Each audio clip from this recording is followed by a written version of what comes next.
guys, welcome back to my channel. I hope every single person is doing great. As you all know, today is Friday and the time duration is around 6 p.m. in the afternoon. And today we are going to talk about the sponsorship letter, or we can say जो sponsorship letter इसमें requirement होती है, the sponsor letter requirement for study visa as well as work visa. If you are applying for both the visas, uh, in that scenario, a sponsor letter is required if you don't want to go ahead with the bank balance statement.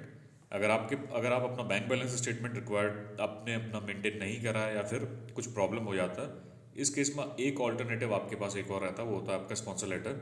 दोनों category के अंदर, if I talk about work visa में भी requirement रहती है, and apart from that there is one more visa जो student visa के बारे में बात करते हैं। अगर इसके अंदर भी अगर आपका कोई स्पॉन्सर है जो आपको एक स्पॉन्सर लेटर प्रोवाइड करता है, और जो स्पॉन्सर लेटर में आपका मेंशन किया रहता है जितना टाइम के लिए आप वहाँ स्टे करते हैं, आपका रहना खाना living expenses travel expenses everything उसके अंदर मेंशन होता है। जो आपका स्पॉन्सर होता है, स्पॉन्सर को एक लेटर प्रोवाइड करना पड़ता है, एक लेटर हेड रिक्वायर्ड रहता है इसमें। और अब जो स्पॉन्सर लेटर है उसमें कुछ रिक्वायरमेंट रहती है। जो आपका स्पॉन्सर होता है, जो आपका स्पॉन्सर रहता है, वो पोलैंड टेरिटरी के अंदर होना चाहिए उसे।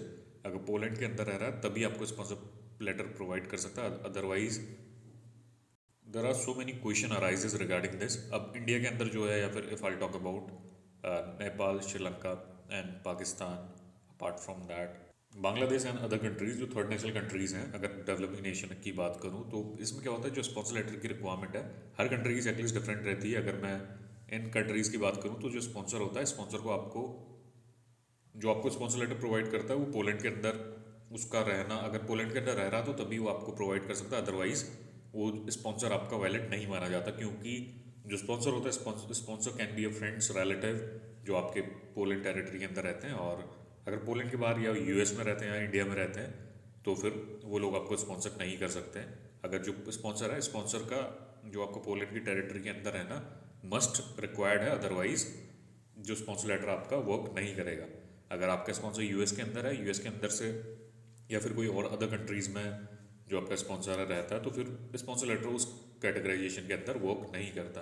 अगर ये सिचुएशन है आपकी तो फिर देन इट वोंट वर्क। क्योंकि बहुत सारे कैंडिडेट इंडिया के अंदर के होते हैं और वो कहते हैं कि उनके डैड स्पॉन्सर लेटर प्रोवाइड करेंगे इंडिया के अंदर से, और वो अपना बैंक बैलेंस स्टेटमेंट लगाना नहीं चाहते हैं, तो फिर इस कैटेगरी के अंदर होता है जो आपका स्पॉन्सर लेटर वर्क नहीं करता है। तो आपको इस चीज़ का आपको मेक श्योर करना पड़ता है। और अगर आपके डैड इंडिया के अंदर है तो फिर आपको अपना जो अदर ऑप्शन है, या फिर जो आपका अदर ऑप्शन होता है, जो आपका बैंक बैलेंस स्टेटमेंट है, वो शो करना पड़ता है। स्पॉन्सर लेटर आपका तभी काम करेगा जब आपका स्पॉन्सर पोलैंड के अंदर रहता है तभी।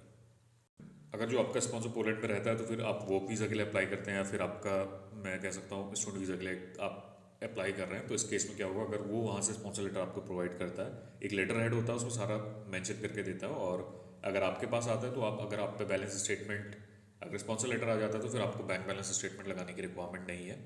आई am talking about both the categorization, study visa और जो आपका वर्क वीज़ा है। अदरवाइज अगर आप पे स्पॉन्सर लेटर नहीं आता तो फिर आपके पास ऑप्शन क्या रहता है, अगर आप स्टडी वीज़ा के अंदर जा रहे हैं या फिर वर्क वीज़ा के अंदर जा रहे हैं, first of all I am talking about the work visa. अगर वर्क वीज़ा के लिए आप अप्लाई करते हैं तो फिर आपको बैंक बैलेंस स्टेटमेंट शो करनी पड़ती है लास्ट 3 मंथ्स की, जिसमें आपको जो अमाउंट है, अमाउंट आपको शो करना है 2200 यूरो से 3500 यूरो तक का, और 3500 यूरोज अप्रॉक्सीमेटली आपका 3.5 लाख रुपए तक का होता है। अगर आप 3-2.5 लाख से 3.5 लाख रुपए के अंदर दिखाते हैं तो that is a great thing.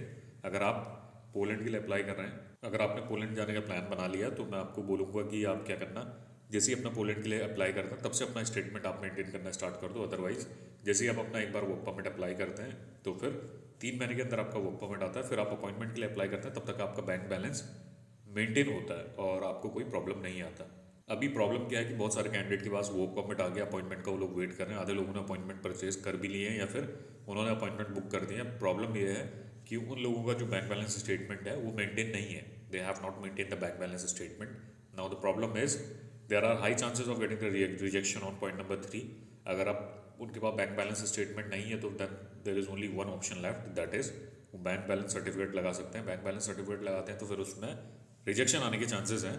तो फिर अगर आप स्पॉन्सर नहीं है तो स्पॉन्सर, आप अगर आपका कोई स्पॉन्सर नहीं है तो इन केस में आप क्या करो, जैसे ही आप वर्क परमिट के लिए अप्लाई कर दो तब से अपना बैंक बैलेंस स्टेटमेंट मेंटेन करना स्टार्ट कर दो। 3 महीने के अंदर आपका मेंटेन होता है, and then you can, there is uncertainty regarding this thing.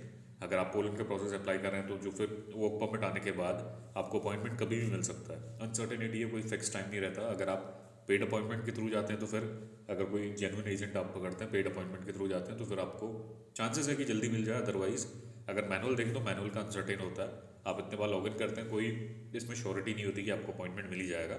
But paid appointment के लिए जाते हैं तो फिर उसमें थोड़ा रिस्क रहता है, जेन्युइन एजेंट से आपको कराना पड़ता है, अदरवाइज स्कैम होने के चांसेस आपके रहते हैं, जैसा मैं हर वीडियो में कहता हूँ। So this is how the process works. Work visa के लिए आपको दोबारा बता रहा हूँ, वर्क परमिट के लिए आपने अप्लाई किया है तो जैसे ही आप वर्क परमिट के लिए अप्लाई करो तभी आप अपना बैंक बैलेंस स्टेटमेंट मेंटेन करना स्टार्ट कर दो। 3 महीने लास्ट 3 मंथ्स का लार्ज डिपॉजिट आपके होने नीचे, अदरवाइज फिर बाद में प्रॉब्लम होगा आपको।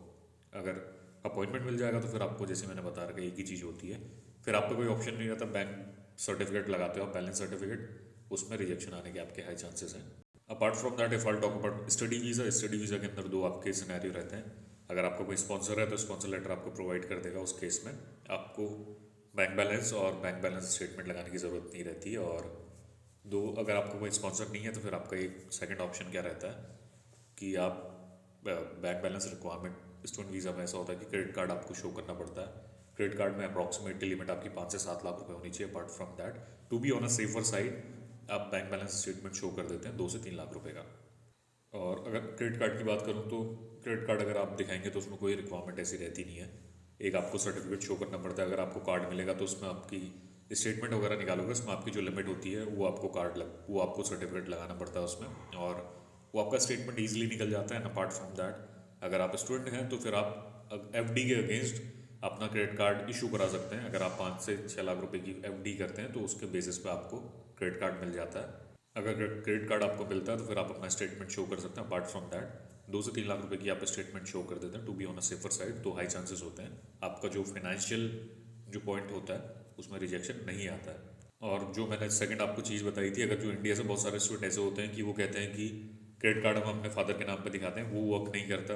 अगर आप अपने पेरेंट्स के नेम पे क्रेडिट कार्ड दिखाते हैं तो फिर उसमें रिजेक्शन आने के चांसेस होते हैं। अगर आप वहाँ पे जा रहे हैं तो फिर जो आपका बैलेंस रिक्वायरमेंट है, क्रेडिट कार्ड की जो लिमिट है, क्रेडिट कार्ड आपके नाम पे होना चाहिए और जो लिमिट होती है उसकी, जिसका स्टेटमेंट आपको निकाल के देना पड़ेगा। Apart from that the other thing is 3 से 4 लाख रुपए का जो आप स्टेटमेंट उसमें शो करते हैं वो भी आप अपने नाम पे शो करते हैं। आपके नेम पे जो फाइनेंशियल ट्रांजेक्शन होनी चाहिए, जो आपका बैंक है, बैंक अकाउंट आपके नेम पे होना चाहिए, और फिर जो स्टेटमेंट आपको शो करनी पड़ेगी। और अगर आपके डैड इंडिया के अंदर रहते हैं और कोई बिजनेस चलाते हैं तो स्पॉन्सर लेटर आपका वर्क नहीं करेगा until and unless the sponsor is staying in the territory of Poland. So mark this point। और अगर आपका जो स्पॉन्सर इंडिया यूएस में रहता है, यूके रहता है, then also it is not going to work. बहुत सारे क्वेश्चन इस चीज़ के रिगार्डिंग आते हैं कि लोग जो स्पॉन्सर लेटर है इसमें थोड़ा कंफ्यूज होते हैं। तो मैंने आपको बता दिया दोनों जो प्रोसेस है इसमें आप कैसे आप अपना प्रोसेस आगे बढ़ा सकते हैं। और जो स्टेटमेंट की रिक्वायरमेंट है, वर्क वीज़ा वालों को मैंने बताया कैसे आपको प्रोसीड करना है। एंड अपार्ट फ्रॉम दैट जो स्टडी वीज़ा वाले हैं उनके लिए भी मैंने एक पूरा इन्फॉर्मेशन आपको प्रोवाइड कर दिया है। और अगर जो इसके अलावा बहुत सारे कैंडिडेट ऐसे होते हैं जो वर्क वीज़ा के अंदर कहते हैं कि अपना बैंक बैलेंस स्टेटमेंट रिक्वायर्ड नहीं है, तो आप यहाँ पे देख लो, requirement regarding the cost of living and return travel to the country of origin residence contain in the regulation of ministry of the interior of Poland of 23 Feb 2015 on financial resources required from a foreigner entering the territory of Poland. तो देखो यहाँ पे इन लोगों ने बता रखा है, एक इन लोगों ने आर्टिकल निकाला था 23 फरवरी 2015 का, जिसमें उन लोगों ने बताया कि जो फाइनेंशियल रिसोर्सेज रिक्वायर्ड है, अगर कोई फॉरेनर पोलैंड की टेरिटरी के अंदर आता है तो तभी उनको अपना जो डॉक्यूमेंट है वो शो करना पड़ता है। उनको एक डॉक्यूमेंट शो करना पड़ता है दैट में confirm the possibility of obtaining such funds as well as the purpose and duration of the planned stay. अगर आप वहाँ पे जाते हैं तो इसमें आपको एक चीज़ आता है जिसकी मैं मोमेंट, अगर यहाँ पे देखा जाए कुछ और ओपन हो गया था इसमें, सॉरी। अगर यहाँ पे देखा जाए तो इसमें क्या है, तो इन लोगों ने बता रखा है अगर आप पोलैंड के अंदर आते हैं तो आपको डॉक्यूमेंट अपने शो करने पड़ते हैं। और डॉक्यूमेंट आपके प्लान्ड स्टे के क्या रहते हैं, वर्क परमिट और वैलिड कॉपीज की रिक्वायर्ड रहती है। और इसके अलावा जो आपका सेकंड थिंग है, the thing I am saying to you right now, the funds are must required, so they have mention this thing right है। बट इन लोगों ने पूरा प्रोसेस चेंज कर दिया। पहले इसमें होता था कि आपके ऑप्शन शो करता था कि इसमें 7-8 नंबर का एक पॉइंट था जिसमें आपका बताता था कि कैसे आपको बैंक बैलेंस स्टेटमेंट शो करनी है। और स्पॉन्सर लेटर के बारे में अगर स्टडी वीज़ा का देखें तो उसमें अभी भी मेंशन है, बट इन लोगों ने यहाँ पे पूरा चेंज कर दिया, अभी भी रिजेक्शन आ रहे हैं पॉइंट नंबर 3 के। अगर बैंक बैलेंस स्टेटमेंट रिक्वायर्ड नहीं होता तो पॉइंट नंबर 3 नहीं होता आपके रिफ्यूजल लेटर में। So point number 3 is still there and the people who are applying for the work permit, तो फिर आपको लगाना ही पड़ेगा। बहुत सारे कैंडिडेट ऐसे होते हैं, कहते हैं कि हमारे दोस्त ने लगा रखा था, उसने बैंक बैलेंस स्टेटमेंट लगाया नहीं, उसका वीज़ा आ गया, बट ऐसा बहुत सारे कैंडिडेट के साथ नहीं होता। अगर आप वहाँ पे जाओगे तो रिजेक्शन आने के बहुत सारे चांसेस हैं।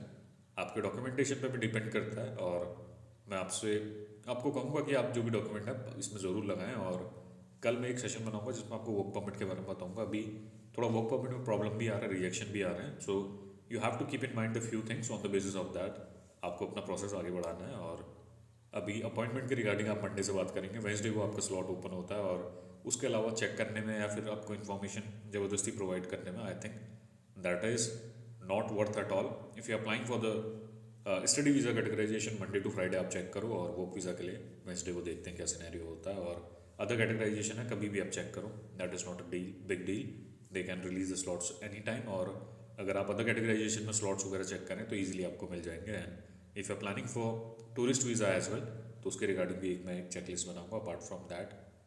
So this is how the process works. The point number 3 I described about both the categorization. If I'll talk about work visa, that is done. If I'll talk about a student visa, I explained about that thing as well. The thing is, right now 3 number जो point है, आपको उसके लिए कैसे prepare करना है मैंने आपको बता दिया। रिफ्यूज़ल में पॉइंट नंबर 3 है, बट यहाँ पे तो क्या पॉइंट नंबर 3 इंटायरली डिफरेंट रहेगा।